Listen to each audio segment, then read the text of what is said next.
જય ભોલેનાથ। આજના શ્રાવણ માસના 15મા દિવસે આપણે તમને લઈ જઈ રહ્યા છીએ શિવાનંદ આશ્રમના પવિત્ર વિશ્વનાથ મહાદેવના પરિસરમાં, જેની ફરતે અદ્ભુત હરિયાળી, શાંતિ અને પવિત્રતા છે। આ મંદિર ધર્મ અને આધ્યાત્મિકતા માટે એક અનોખું સ્થળ છે, જે ભક્તોને દિવ્ય આશીર્વાદ અને અનહદ શાંતિની અનુભૂતિ કરાવે છે। વિશ્વનાથ મહાદેવ મંદિરનું મુખ્ય આકર્ષણ એ છે કે તે ખૂબ જ વિશાળ અને શાંત પરિસરમાં વસેલું છે, જ્યાં પ્રકૃતિનું સૌંદર્ય અને ધર્મનો સુમેળ છે। વિશ્વનાથ મહાદેવ મંદિરમાં ટ્રસ્ટ દ્વારા ભક્તો માટે વિવિધ શિવ પૂજાઓની વ્યવસ્થા કરવામાં આવે છે। શ્રાવણ માસમાં ખાસ કરીને ભક્તો માટે નાનીથી માંડીને વિશાળ વિધિવાળી પૂજાઓ ઉપલબ્ધ છે, જેમાં રુદ્રાભિષેક, મહામૃત્યુંજય યજ્ઞ, લગ્ન મંડપ અને લગ્નાંતર શાંતિ પૂજાનો સમાવેશ થાય છે। આ શિવ પૂજાઓ માટે મંદિર ટ્રસ્ટ દ્વારા વિશેષ વ્યવસ્થા કરવામાં આવી છે અને ભક્તો પૂજા વિધિઓમાં સહભાગી બનીને ભગવાન શિવના આશીર્વાદ મેળવી શકે છે। આ મંદિરમાં શિવજીની ઉપાસના માટે અષ્ટલક્ષ્મી અને જગન્નાથ મંદિરો નજીકમાં આવેલા છે।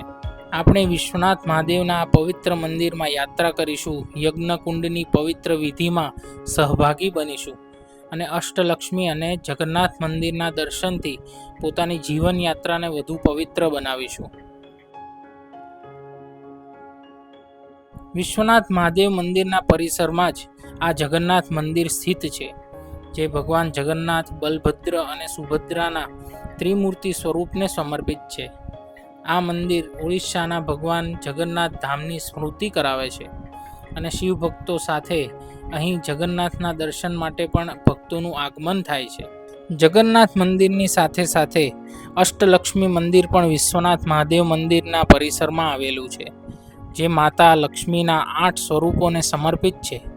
આ મંદિર ધન, ધાન્ય, વૈભવ અને સુખ સમૃદ્ધિના આશીર્વાદ માટે ભક્તો માટે પ્રેરણારૂપ છે। દરેક લક્ષ્મીનું પોતાનું વિશિષ્ટ મહત્વ છે અને ભક્તો ખાસ કરીને શ્રાવણ મહિનામાં અહીં લક્ષ્મી માતાના આશીર્વાદ મેળવવા આવે છે। આ મંદિરના રાત્રિના સમયગાળા દરમિયાન દીપમાલિકા દર્શન તો ખાસ અનોખા જ હોય છે।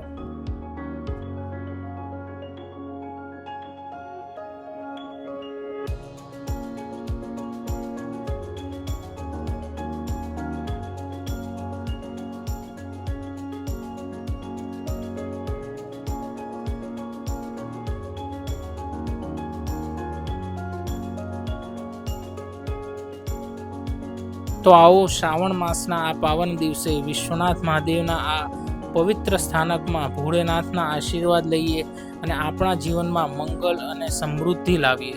જય ભોલેનાથ। ઓમ નમઃ શિવાય।